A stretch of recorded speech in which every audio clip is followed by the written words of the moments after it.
If I get another job, I can make more money. If I change jobs, I can make more money. Now, don't get me wrong, all of those things work to make more money. Like, I don't want to get it twisted and tell you that those are not like paths to making more money, because they are.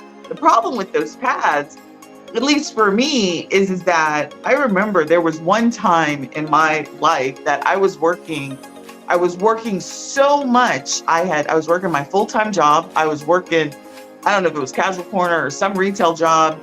This was right when I got out of college.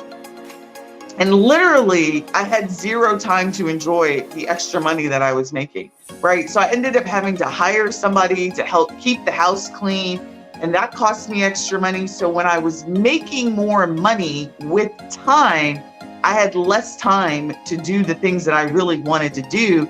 And it effectively was a wash, because with the taxes and the cleaning lady and all the other, just and no time to do anything. I had no time for laundry, so I had more, expenses with dry cleaning. It was just a mess, and it really didn't achieve what I thought, but it really exhausted the heck out of me, right?